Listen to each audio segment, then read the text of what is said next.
Hello and welcome to Butts to Nuts, a movie review podcast hosted by me, Ben Charlesworth, and my brother, Scott Charlesworth. Yo. Oh, Scott, how you feeling after the movie? We are back, baby. Yeah, up top. We're back. Slap me some skin. Why don't you fill the people in? Tell them what you've been through in the last 2 weeks. I probably sound still a bit blocked up because I do have splints up my nose. Plastic splints. Actually, no, you know what would be more entertaining is What? if you just said what surgery I went through and how, like, from your point of view. Okay. As if you had what I had. Damn. Okay, well, Yo, Scott, what'd you go through? What surgery, bitch? I had my nose cut up and one of my nasal cavities drilled or something, and then the bone on my nose thinned.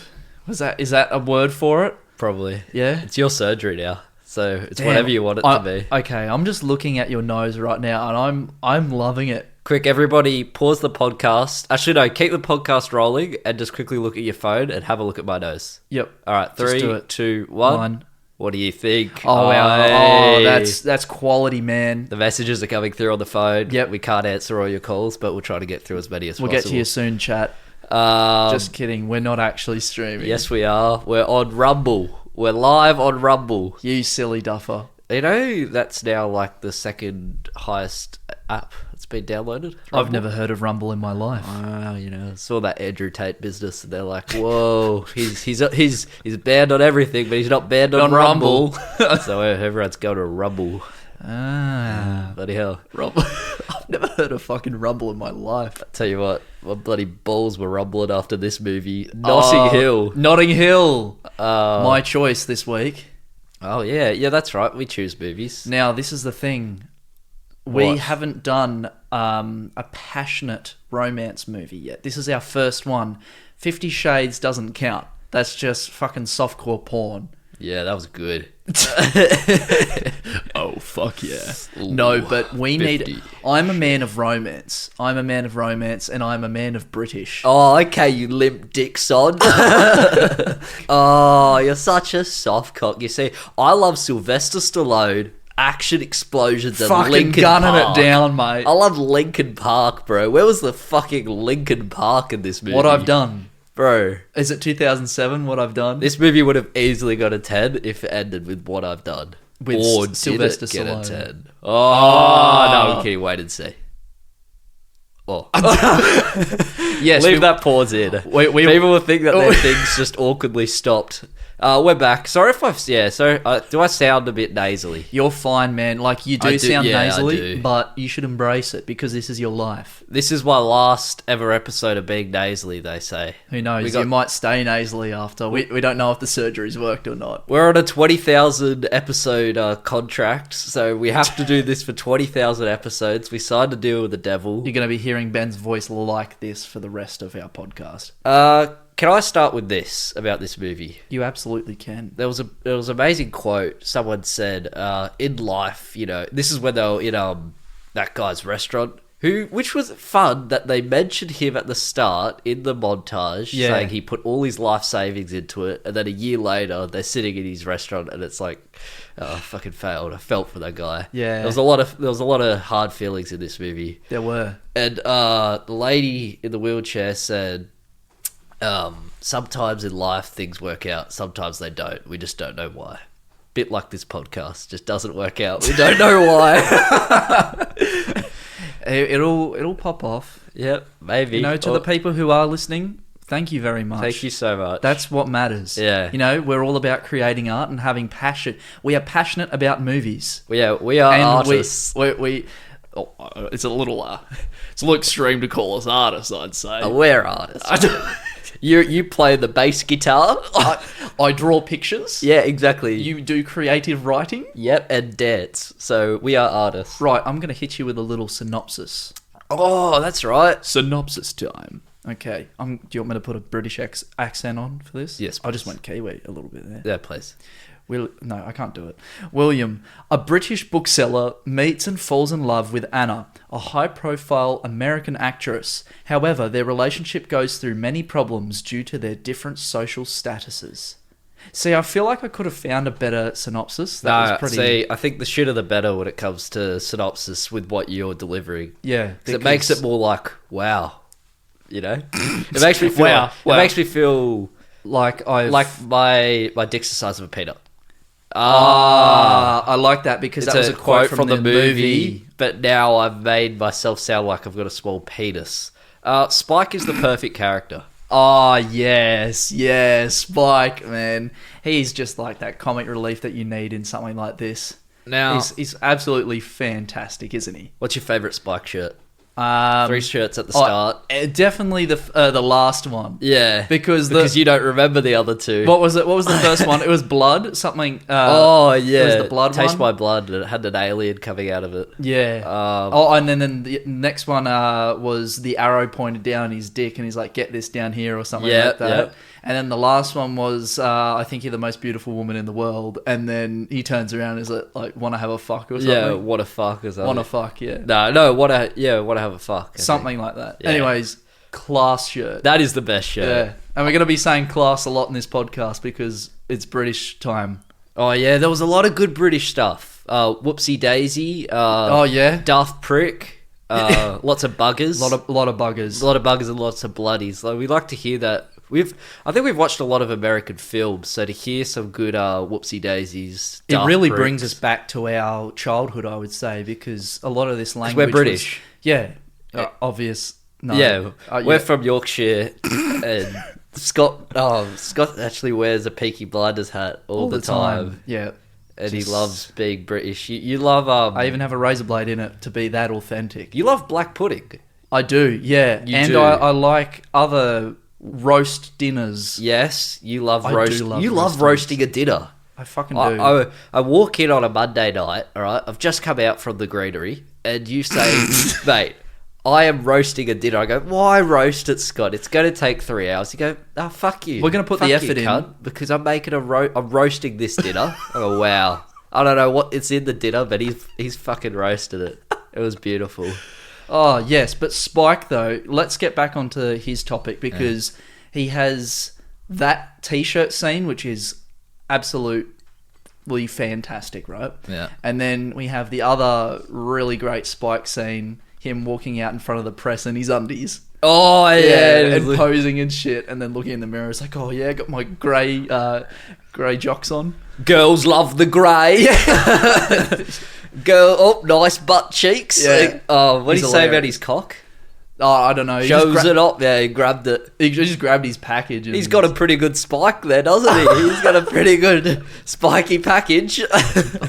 He doesn't have anything to be ashamed of. I think he's got to be a very happy guy. He's a man that I would aspire to be. Yeah, he's when got those I'm pointy 30. nipples. The pointy nips. Pointy nipples and a spiky penis. What do you think of the chemistry between them? I thought it was And fantastic. Julia Roberts and Hubert Grant. Hugh Grant. Yeah, Hubert Grant. What did you think about it? I thought their chemistry. I think I wrote something about their chemistry well, here. Fucking read it. Wow. Wow. Where is it? I liked them together. Yeah. I thought they were quite splendid. It Have felt you found really it? I'm natural. trying to feel. I don't know. I'm trying Oh, I know the it is here. hardest. Oh, this is basically what I wrote. Hugh Grant and Yeah. Julia Roberts had such a natural chemistry together. It really felt like they were in love. That's Yeah. the detail I put into that. Yeah, it did. It did though. It felt like really natural. and Well, it's grounded. because of all Hugh Grant's like little mannerisms and things. offhandedness and stuff, and then her. Yeah, they're just little subtlety like things. I think both of them, in their own right, were did some very good, top-notch acting. Very in this. genuine. Yeah. Yeah, it felt realistic. I feel, especially in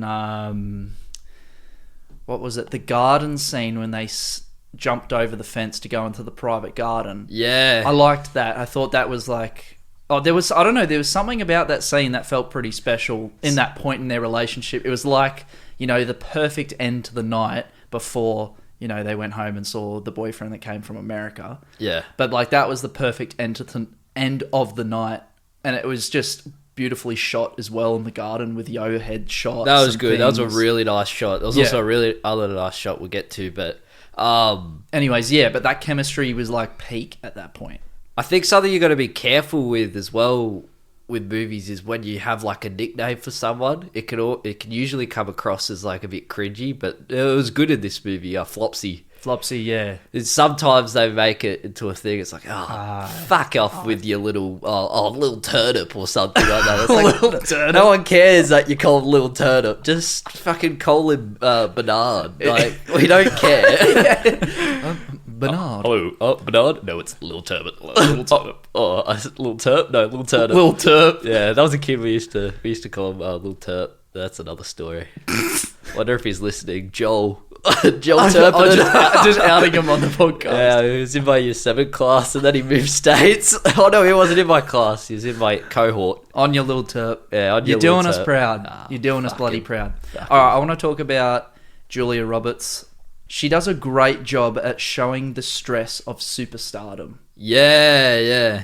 I thought that was quite interesting. You know, like, she is very well put together for most of the movie, but at those little points, she deals with that in different ways. Like word.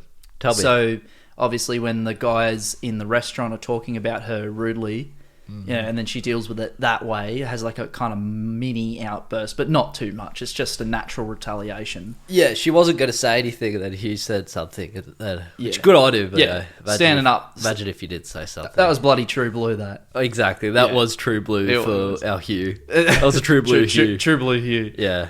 But then also the scene when Hugh Grant goes out the front of the house and sees all the paparazzi, and Julie's like, "Yo, who's that out the front?" and just walks out, and then she has a meltdown when she comes inside. Yeah. I thought that was cool because, you know, it would be a stressful thing.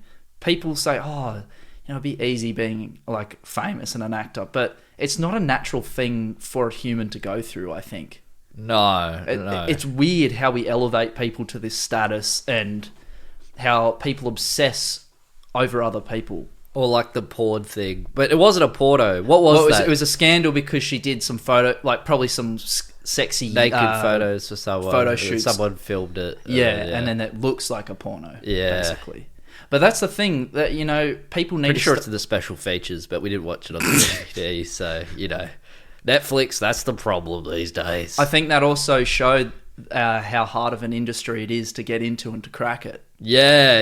Especially in the 90s as well, where this... now even, bro. actually, yeah, just still, just all the time. All the time, It's yeah. just forever been that way. And the media, well, I mean, whilst I'm going to go to a career in the media, but like, Yeah. they are, like, sometimes they're just fucking vultures just swarming on it, mate. I think there's a difference though, because that you get good media that respects people as people, and then you have like the extra sort of, Entertainment Week. ET. What's that? Entertainment Tonight or something today. you know, like the trashy stuff. Yeah. and they don't respect them. They just see them as you know, pieces of our pop culture. Your not People magazine, your ETs, your Yeah. SBS, they're all just the as your same. SBS. But you get what I mean, right? Yeah. Speaking of their dialogue as well, how you said it was very genuine. Yeah. And the acting was great. Even like in that sex scene, before the sex, there was like a part where it was like, wow, what? Nothing.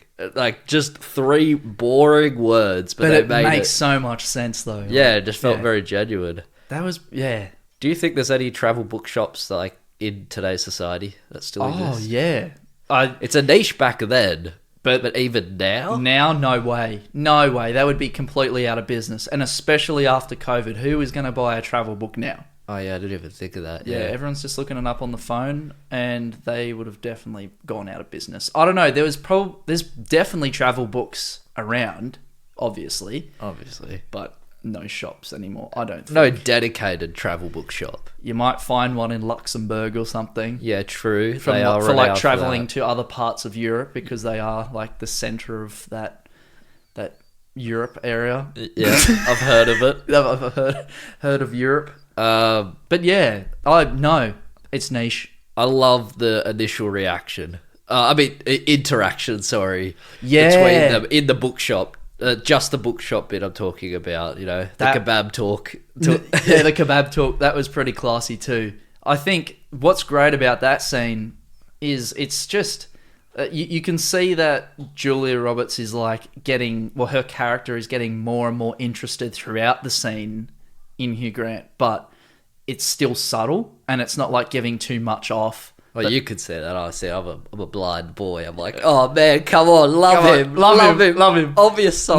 No, but there's like little hints. Like, yeah, obviously at first she's kind of like whatever, and then a bit annoyed, but then it kind of evolves to the end of that scene, and you can tell there's a little spark there.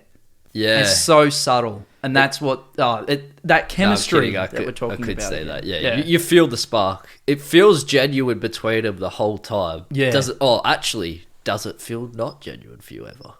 Is there any points where you're like, oh, come on? Is it disingenuous? Yeah. Is that the word? Yeah, that's it. That's the word. Does it ever feel disingenuous? I don't think I was ever taken out of it, so no. I reckon the first kiss was a bit weird. That was a bit strange. Actually, no, I disagree with you. The whole time I felt really warm and fuzzy, but then the first kiss, I'm like, oh, nah, don't give me hope. That's not going to happen. You think it was too quick, sort of thing? Yeah. It was so quick. Think about this, though. That was quite a spur-of-the-moment thing. I know. I find that quite realistic because in real life, there's not always a build-up. Sometimes it just things just happen, and it's not as romantic as you want, and then the rest of the movie is like that build-up sort of thing. Yeah. No, I personally I disagree with you there. It's like, don't give me hope though. Yeah, it's too much hope too quickly. Tearing your heart out already. Yeah, then I'll be sad. You felt for Hugh Grant. I did.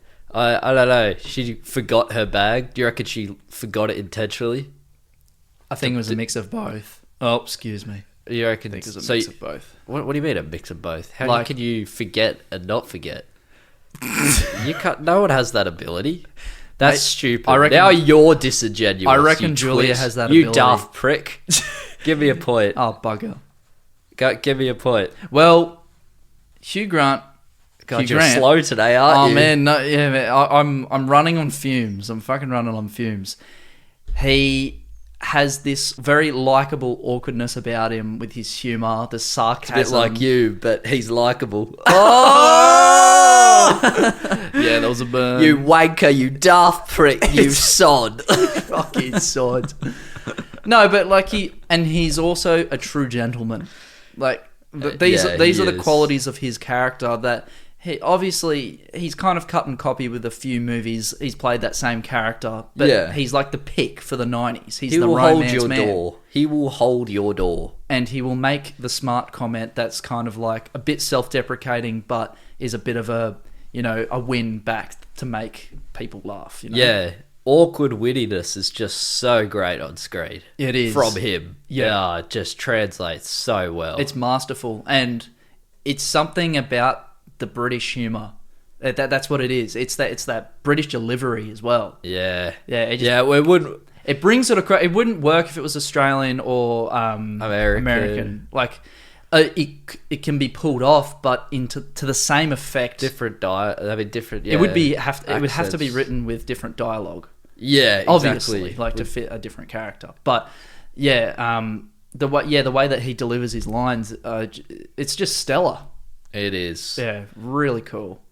Out of her movies, in the movie, oh yeah, she's an actor. Which one would you actually like to see? Superman. I know. I feel like this is an interview, but I've just got a lot of questions. Okay, so when I first saw the site, like the posters and whatever for the Helix, Helix, the sci-fi movie. What was the second one? There was a submarine one that we don't see, but she's reciting lines for where there's like a nuclear attack. And then there's the Downton Abbey one. Yeah, we'll just call it that. Yeah, yeah. I would like to see Helix. Yeah, I was gonna say, because at first I would have said no, but when we saw the footage of her in the spaceship and it was like the shot of it kind of rotating around, that was very 2001: A Space Odyssey. Yeah, I know. I thought that was cool. Yeah, you loved that, didn't you? Yeah, I did. Yeah, I agree with you. I'd see that one. I thought it was pretty sick. Okay. One scene in the movie that we have to talk about is with her initial meeting of the family. Yeah, and that whole dinner table scene that leads into the brownie scene. That is the highlight of the whole film. It pretty much is. It's the best scene in the movie, I would say. Specifically the brownie scene. The brownie scene's really sad. Yeah, but I love like the progression of the whole thing, right? Like she gets in there, it's awkward, and they're all individually realizing that she's a superstar. Yeah, and they all have these unique reactions. Bertie realizing way after. Yeah, and he's like, "Holy shit!" I think I got away with it when she's in the bathroom.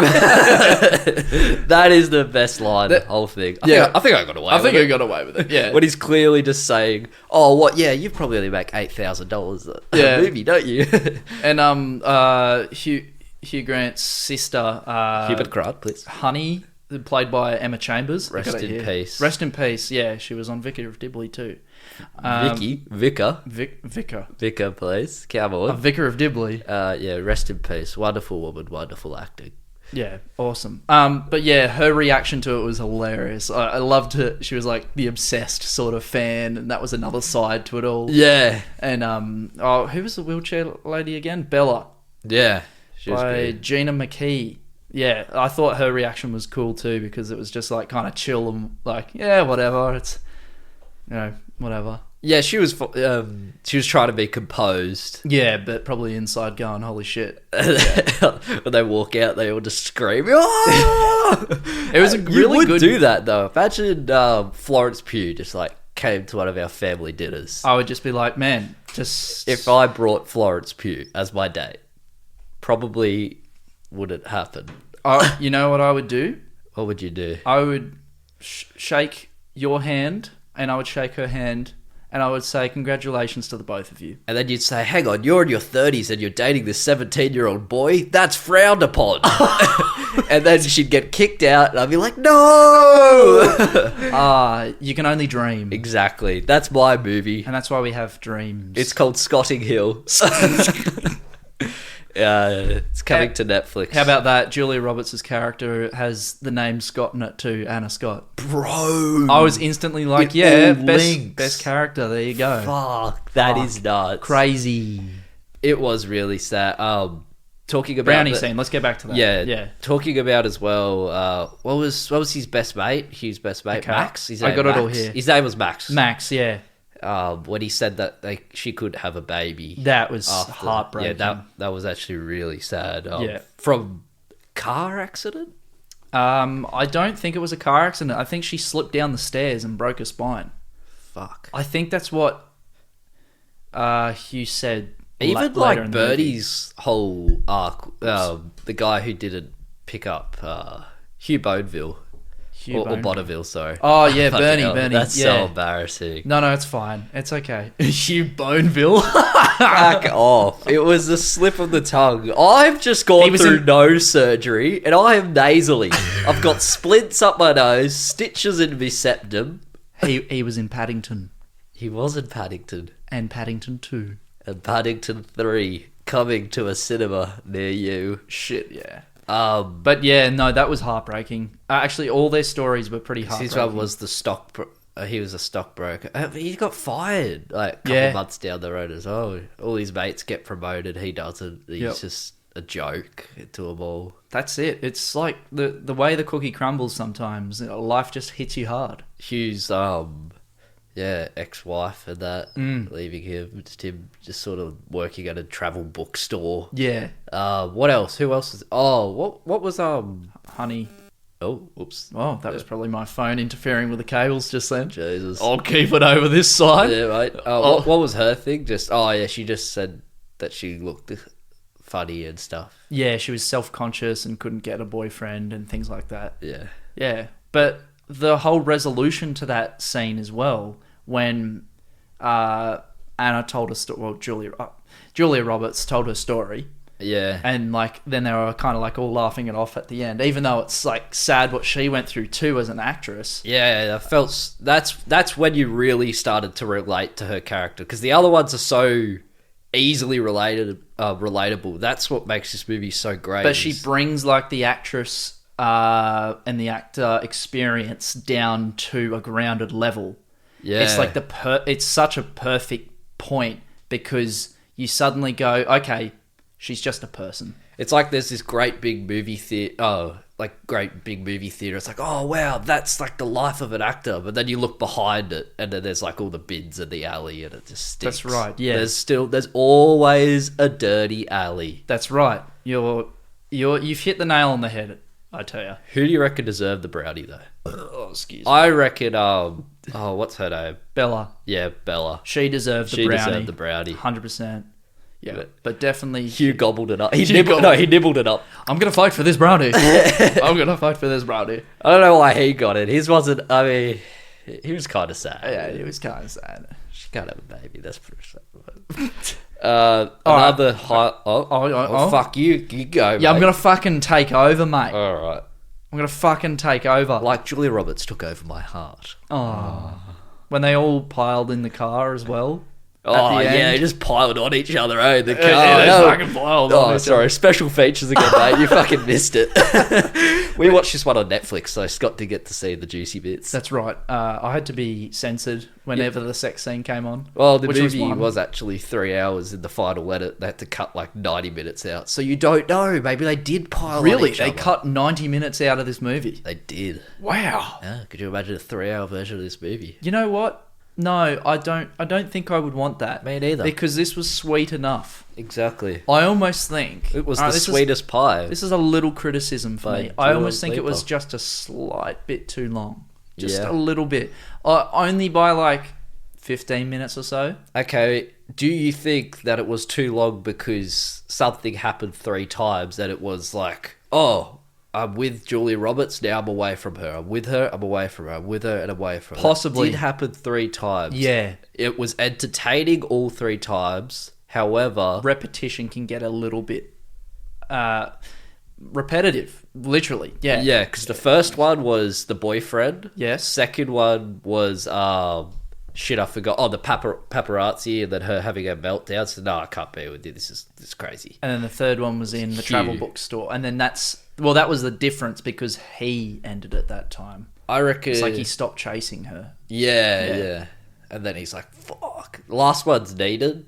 Other 2 are also... I don't know. That's why I appreciate you bringing that up because all those parts of like are valid in improving the story. But yes, the repetitiveness, brings it down just a little bit for me. Yeah, just fair. a little bit. All right. But in saying that, it fucking works, It does work. and it still pulls your heartstrings. Oh, fuck. You're getting pulled off by the heart. Yeah, I am. Like, You remember that little heart character in? Sorry, Ricardo from Adventure Time. Adventure Time. Yeah. I'm getting pulled off by him. Fuck. One can dream. The end scene was sick.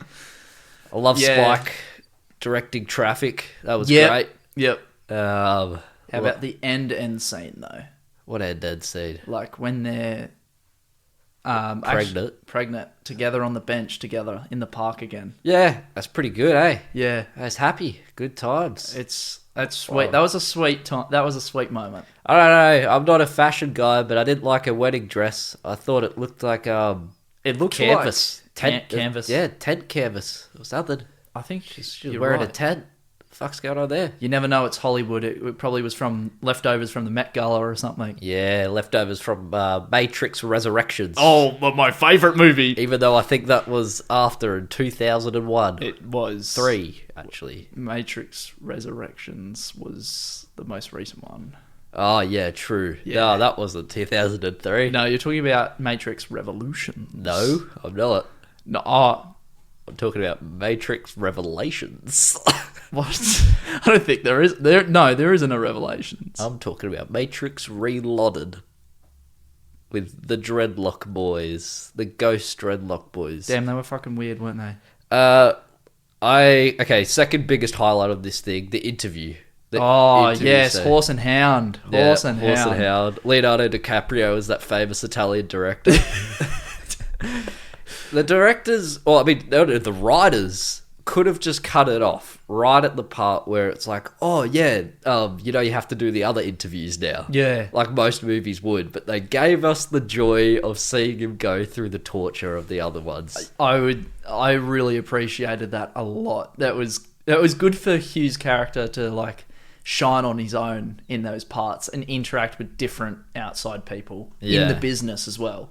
That was sick. Yeah, yeah. Other actors as well. You know what? I was half and half with the soundtrack. There are a few tracks that were played in here that were a bit sappy and cheesy. Garden one, especially. The Garden Not one. by the Garden, but the one in the Garden. Good band, The Garden. Showed up in one of our social media posts. Try and find it. Yeah. Yeah, a CD by them. Yep, that's right. Yeah, wow. You didn't see Whoa. that one coming, did you? Oh, man, we're bloody all You over it here. losers. Reference. Give us a 5-star review. Get better. Yeah, but Yeah, the soundtrack was music highlight, though, of this movie was Clash. Bill Withers. Bill with... Oh, yeah, true. Ain't No Sunshine. Just the two of us. What a tune. Just the two of us was probably the best song in this. Just the two of us. Yep. You Spin Me Right Round. Hooked on a Feeling was good in this. Oh, you fucking... And more than a feeling, My Boston was also in this. That was weird when like Julia Roberts turned to Hugh Grant, just started like busting out a move and then singing More Than a Feeling. Fucking hell. You know, some people are not going to register your sarcasm here.